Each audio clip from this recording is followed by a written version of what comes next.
আসছে আস্তে আস্তে ফাঁকা হয়ে আসছে এশিয়ার বৃহত্তম চর্মনগরী বিহার, উত্তরপ্রদেশ, এমনকি উত্তর পূর্বের শ্রমিকদের ঘরে ফেরার পালা। এবার পশ্চিমবঙ্গে আসি, স্থানীয় বাসিন্দারাও ছুটির মেজাজে, তাই স্বাভাবিকভাবেই প্রভাব পড়ছে উৎপাদনে।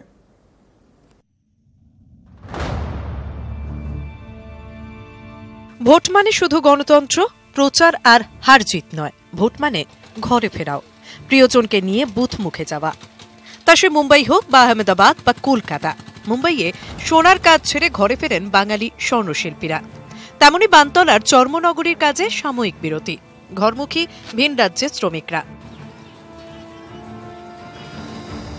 শ্রমিক কলোনি এখন অনেকটাই ফাঁকা। বিহার, ঝাড়খণ্ড, উত্তরপ্রদেশের শ্রমিকদের ফেরার পালা শুরু হয়েছে। কয়েকদিনের মধ্যে সংখ্যাটা আরো কমবে।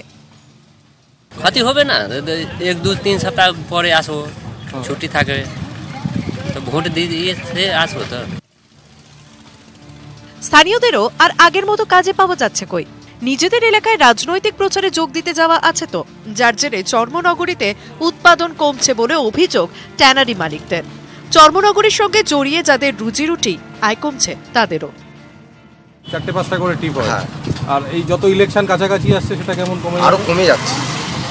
কমে যাচ্ছে। তাহলে কমে গেলে তো ইনকামও কমে যাবে। হ্যাঁ, ইনকামও কমে যাচ্ছে। আর আপনারা নিজেরা ভোট দিতে যাবেন? হ্যাঁ, আমরা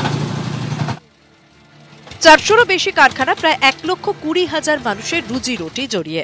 কর্মীদের বড় অংশই আবার 2 পরগনার বাসিন্দা।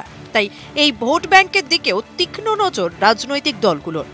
এখনো লেদার কমপ্লেক্সের ভিতর পুরো দমে শুরু হয়নি প্রচার। ঝাঁপাবে দল।